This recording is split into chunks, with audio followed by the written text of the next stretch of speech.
I'm Ashley Wagasback, feeding therapist, occupational therapist, and lactation consultant. Look forward to discussing all things feeding so that we can support you to bring your little one to their maximum potential so that feeding can be enjoyable for the entire family. Are you looking for a community of other moms joining together to support their little one through the ups and downs of feeding and gross motor milestones? The Thriving Together community is just for you. Find us on social media at Instagram, Facebook, and www.sensorysolutionsTherapy.com to learn more. We look forward to seeing you. Hi, everyone. Good day. This is Ashley Wagasback with another episode of the Feeding Solutions podcast. I am here today with Lori Hendrickson. She is a trained certified sacral therapist and has been since the late 1999, 2001. Okay, fine. You can date me. Go ahead. Has practiced and is practicing in the Minnesota area, but also in Wisconsin. She treats clients out of her home in Princeton, Minnesota, and she shares her knowledge and expertise with chiropractors and other healthcare professionals in her live workshops nationwide. So you're going all over. In her practice, Lori works to keep parents independent of her care as much as possible by teaching them specific stretches to perform in their infants, as well as other tips to improve nursing with latch, digestive, and sleeping issues. Huge. So glad that we're going to get to talk about that. Since the early 2000s, she has seen a significant rise in plageocephaly, torticollis, reflux, nursing difficulties, digestive issues, tension that babies are holding, and in recent years, infant oral ties. That has gained a lot of recognition. Very true. Lori works with IBCLCs, midwives, OTs, speech therapists, myofunctional therapists, release providers, and she is here to help and support families that are dealing with feeding, sleep, and breathing difficulties with their infants. She follows the teachings of Dr. Ghaheri, Dr. Zaghi, and Dr. Richard Baxter. Some big names in all of this TOTS world, so that's awesome. And she has the privilege of teaching and networking with a broad spectrum of practitioners nationwide to support babies and families to secure the best lifelong outcomes. And that's my goal as well. That's so beautiful. Lori's focus is to ensure that infants and moms, the dyad, that she serves in a way that focuses on their unique and individual needs and goals using knowledge and tools that are the most currently practiced and advised at this time. She has 5 children and 6 grandchildren, and she and her husband, Matt, live in Princeton, Minnesota. So welcome. Thank you, Ashley. I'm so excited that you're here to share a little bit about what you do because in this Bayou region of southern Louisiana, we are just starting to get a little bit more knowledge about craniosacral therapy, but that is something that is difficult to come by. And so I'm hoping you can just kind of give us some more knowledge to help families know that this service is out there. So tell us a little bit more about yourself and what you're doing. Okay, well, maybe I'll start with craniosacral therapy for the people that aren't really sure what that is. Perfect. So it's really grown in popularity in the last 2 decades. Like everything else, Ashley, it's very consumer driven. Mm-hmm. And what I'm finding is that these young moms right now, moms and dads, these young families that are having babies, they are changing the wellness paradigm in a good way. And I don't know, it's so exciting for me. I just love it so much. And so they're asking for craniosacral therapy in tandem with maybe their chiropractic adjustments or their IBCLC work to help baby breastfeed better. Even during their oral tie procedures and afterwards, pediatric dentists are really becoming more aware of how important full body work is for babies with oral ties, because if there's ties in the tissue inside the mouth, most likely that can carry on through the rest of the body. And for craniosacral therapy, what we're dealing with really is everything underneath the bones and the muscle. So if you can imagine a jellyfish maybe underneath your skull and cascading all the way through your body on a fascial level, and then include the cerebral spinal fluid, which kind of acts as the home for the jellyfish. That's pretty much the system that we are addressing and trying to soften and free up so that it has the most optimal movement of cerebral spinal fluid and fascial softness throughout the body. Because so many babies today, because parents are busy, they spend a lot of time swaddled or in containers, and babies love to move.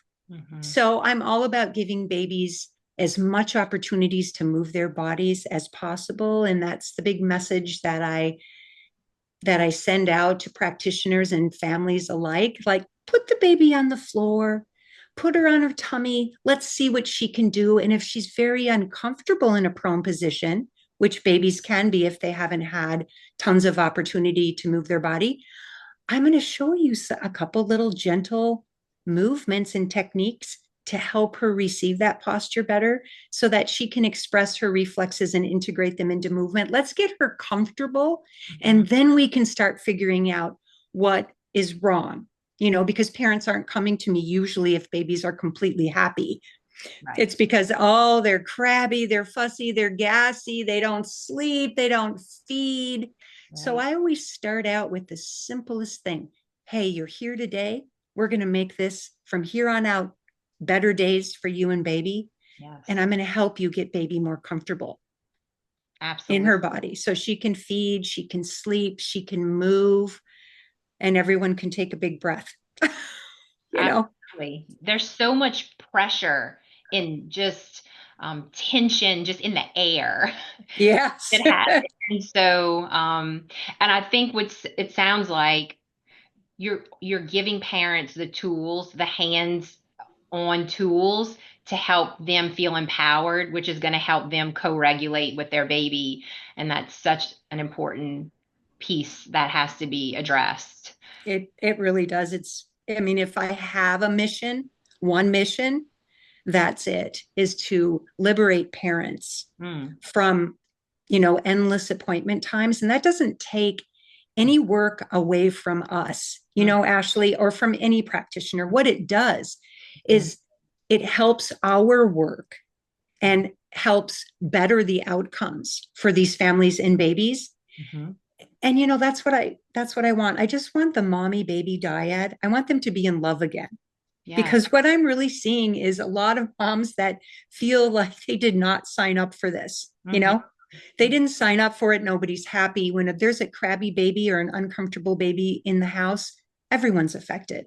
For sure. Yes. Yeah, absolutely. Absolutely. So, you talked a little bit about the type of baby who is, struggling.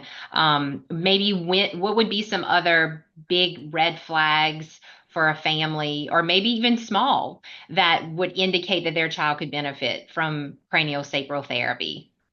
Well, the big problems are so easy to recognize. If your baby's just overall uncomfortable, fussy, hard to soothe, doesn't feed well, all of those things. But, then there are more subtle things, like maybe baby sleeps with her mouth open all the time, right?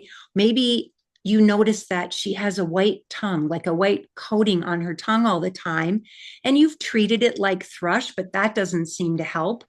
All of those signs can be, hey, maybe even though baby's feeding really well and she's not super fussy, because life is very tenacious. Many babies will find a way to survive, even if it's not optimal, right, for them on a level of function, right?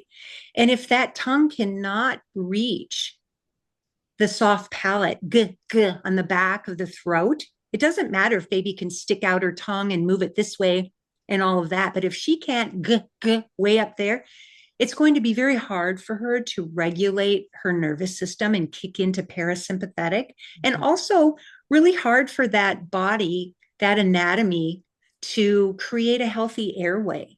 Mm-hmm. We've always been told, which is great, since the 80s, I feel most of us understand how perfect breast milk is as far as nutrition for baby. I think we all get that. Yeah. But I think what's been a little bit lost is how, on a structural level, breastfeeding is also good for a baby to really form that jaw and that palate in those airways. There's nothing like breast tissue, to do that. So if a mom is really struggling with that and really wants it, there are so many ways that we can help make that happen with body work. That's great. Very encouraging. So what is the big difference so we can understand a little bit better? What's the difference between craniosacral therapy and massage therapy? Well, I think it's just a little bit more subtle. We're not dealing with the long muscles and all of that muscle group that a massage therapist is. We're kind of focusing, like I said, on the jellyfish, so underneath the muscles. And then, of course, through and around the muscles and organs as well, because that map of fascia is all the way from tip to toe.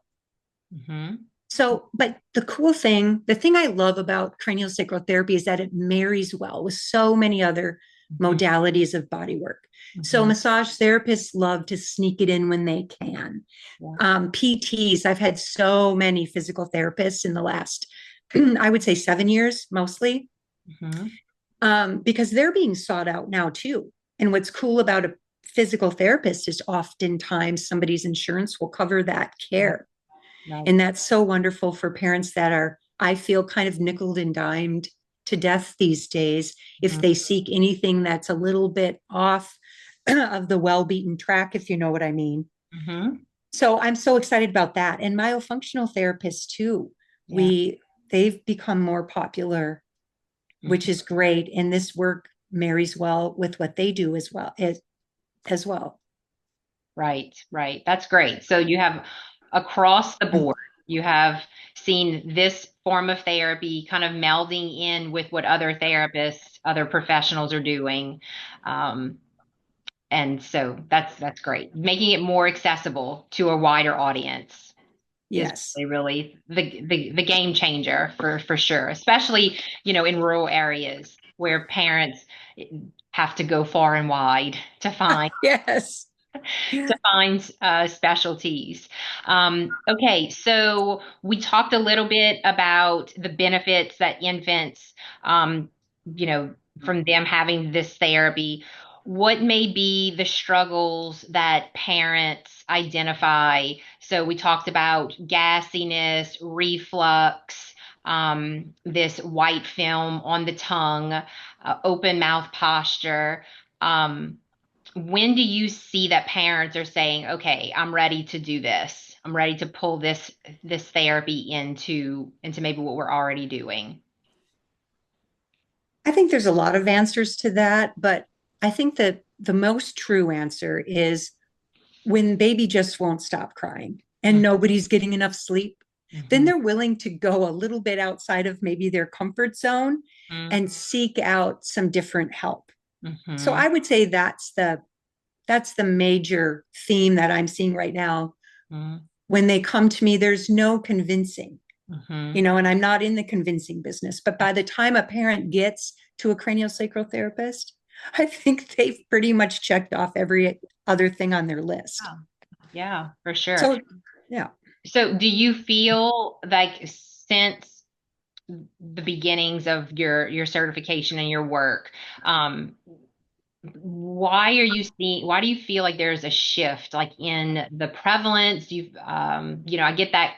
I'm just curious of your perspective on like why there's so many more babies who have tongue ties. I get that asked to me all the time. Yeah. And well, we would need another hour. Yeah. And I'm not the person to ask, but there are rumors going around, and I don't mean that in a bad way. I mean, there's just talk and chatter in my classrooms about the MTHFR gene mutation, about folic acid replacing methylfolate, all of those things. Yeah. So who knows? I think we need a few more decades of all of us really being aware of this Yeah. and helping families Mm-hmm. facilitate some healing. Mm-hmm. And, the other kind of bummer about anything off of the beaten track is that nobody's going to follow us around and do a meta-analysis Right. analysis for us, Ashley. So No. Dr. Ghaheri has done that, though. Okay.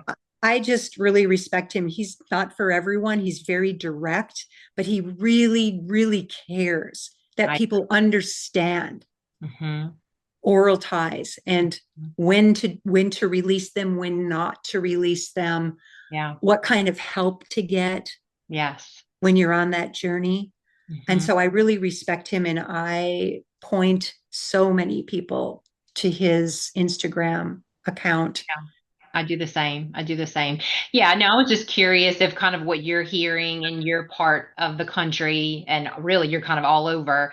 Mm-hmm. That's sort of my hypothesis as well when families, ask. But do you feel like babies are more complex in their struggles than they were early on? You know what? I don't know. I think that the simple fact that the majority of babies that are having all of these problems, and I don't mean that this causes oral ties, but babies that can't work it out on their own, Right. they really have less opportunity to move their bodies freely. I honestly think that that is where we can all start. Mm-hmm. I know we were excited to, swaddle them and keep them on their backs. And I'm not even going to go down that rabbit hole. Yeah. But at some point, those babies are bipeds and they need to express, especially that asymmetrical reflex. Yeah. They need to integrate that into movement. They do. So many babies I see are stuck in Landau. Mm-hmm. They look like little bananas or little airplanes, and it might be cute, but when they don't integrate that into movement and they're stuck there, that makes for a pretty uncomfortable baby. Absolutely. So Yeah. I just start there. Let's just keep it simple, Mm-hmm. that who knows the why. Right. But the cool thing is we can all have the same objective.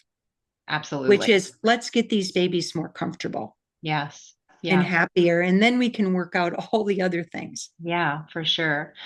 So what's something else that you would like to share with listeners that might be helpful for them just to kind of understand a little bit more about craniosacral work and how it can just benefit the whole child and the mom baby dyad?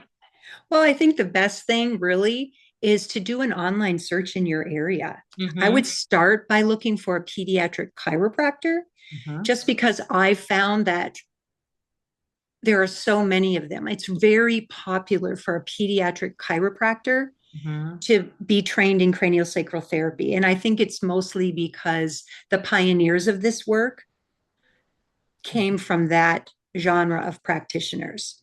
Okay. Yep. So find that person. Right.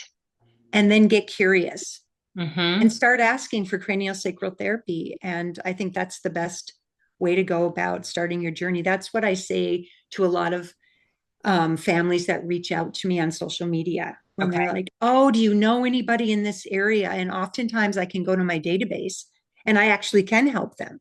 Right. But I haven't been to every city. So yeah, that's what I tell them to do. Maybe that is your goal, but that's to get to every city. Yes. Before I die. What are maybe some little hands-on techniques that are your favorites that maybe a parent could start implementing right now? Even me, a therapist who can start implementing right now and to educate my clients that I work with. I think the best thing is to let baby show you what she needs. Mm-hmm. Set her on a comfortable blanket or a rug on her tummy and let her show you. Can she get those arms up to support herself? Even a brand new baby can do that, because a brand new baby will come out, and if it's placed on mommy's, abdomen, it will scooch and try to come up to the breast. So, you can start from day one. Mm-hmm. Put them on their tummy, they're awake, you're awake, and watch them move. And if they can't get that arm up, well, let's help them. Let's do some gentle body movements, maybe, Huh? and help them to be able to do that. And it doesn't have to be bossy and, Mm. rigorous. It can be just knowing in your heart that that baby needs to extend her arm. And Yes. you're the mom, and you can say, well, how could I help her do that? And maybe that means picking her up, holding her in your arms, and getting that little arm up around your neck and giving her a little bit more range of motion, and then putting her back down on her tummy and Mm-hmm. see if that helps. And believe me, it helps, you Right. know. So I think parents can find their way as soon as they realize that it's okay to take that swaddle off Yes. and put her on the floor. Yes. And I feel like I feel like as adults, we don't like the way it feels when we startle. And so I think we project that negative Yeah, energy onto like, oh, their baby is startling. That must be so uncomfortable. So, oh, when they're nice and swaddled and they don't ever startle, that is a good thing. right. But maybe you can explain why that is not benefiting a baby if they're Well, constantly swaddled. Well, again, it's a reflex, a primitive reflex that's meant to be beneficial for that baby. And she needs to integrate that into her waking life and into movement. So it's okay. But I totally understand when parents want to swaddle baby just to get some peace and quiet. So what Right. I say to my families that I help and practitioners that are asking me for my opinion is I say, go ahead. If you want to have a glass of wine and eat your taco, Yeah. put baby in the swaddle so you Right. can do that. And just remember that probably 12 hours at night, rendering her immobile on her back might not be the best idea if she already seems uncomfortable. So, Hmm. using some common sense and using some of these techniques Hmm. like swaddling and containers when we really need to just have a break, or Right. we need to be practical because we're in the car or we're at you Exactly. know, a volleyball game or Hmm. something else. But otherwise, let's put them on the floor and see what they can do. Right. Right. Yeah. I mean, I love your approach. Everything I've, watched of, on social media and just like hearing you, um, the gentleness of of your approach. I feel like I've I've met so many practitioners who are really trying to meet the parent in a place where like you don't have to feel guilty. Maybe what you have been doing is not really benefiting your baby, but like there's no point in feeling guilty, and it doesn't have to be like ripping the band-aid off either, Right. where we're asking you to go and change your entire routine, and we're asking you not to have good sleep at night or for your baby not to have good sleep. No. We're trying to meet you where you are and just take that first little step to maybe make a subtle change. Yes, it's so So, true.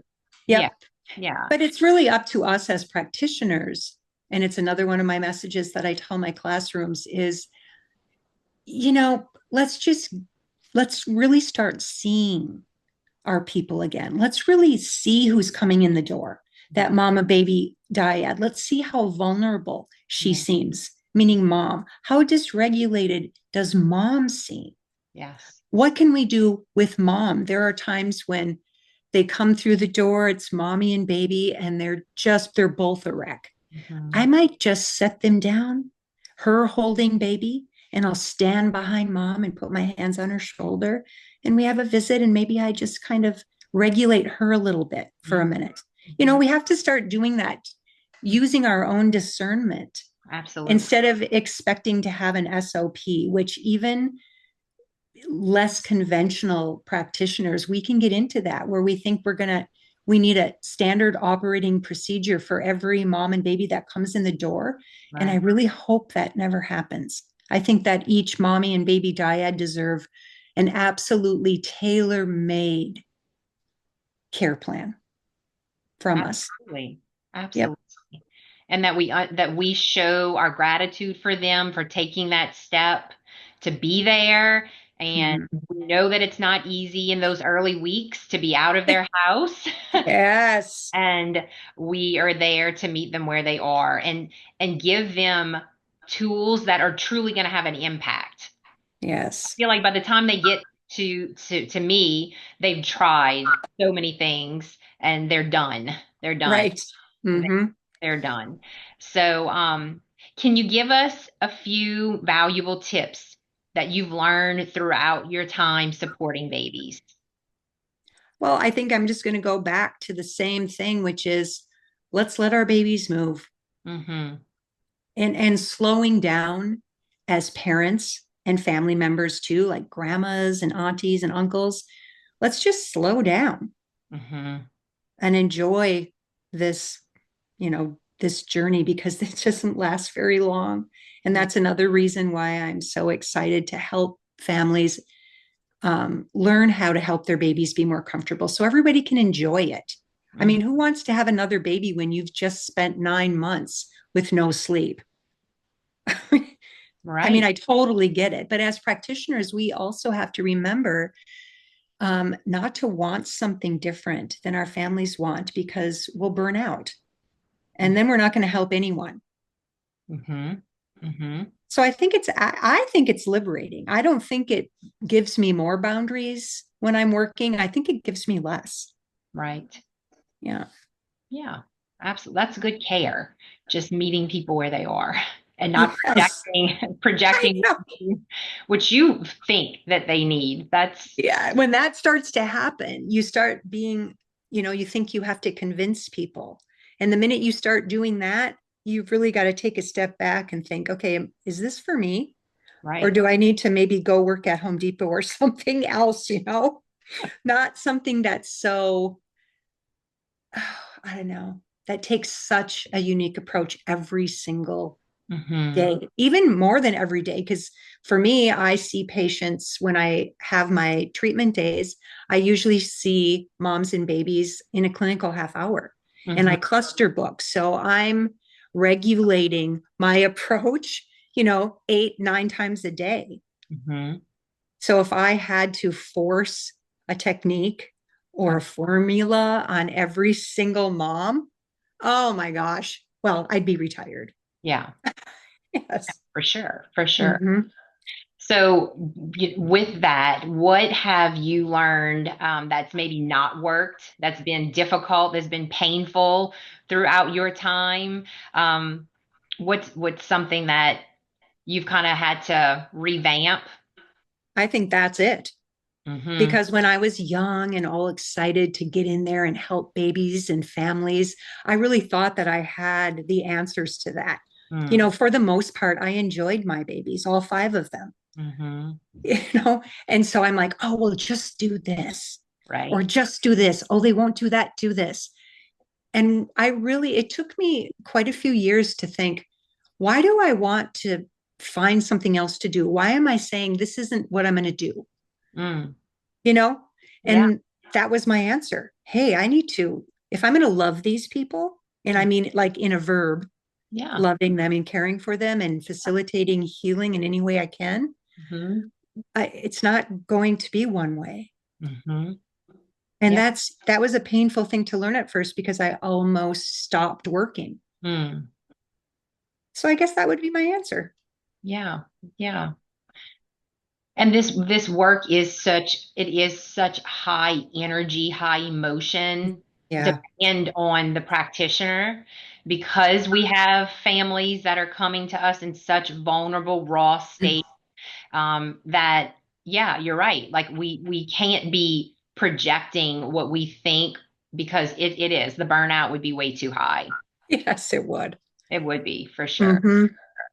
Yeah. Um, well, definitely share with us where we can find you, because I've learned a wealth of knowledge from you and I'm still learning and I'm intrigued and I can't wait to learn more. But if people want to learn a little bit more about who you are and what work you're doing, where can they find you? They can find me on Instagram. So it would be Lori Hendrickson, CST. And you can find me on Facebook under the same name. And also, I think it's good for people to realize that everything that I teach is really there for free. Mm-hmm. If you look at my page, you don't even have to follow me.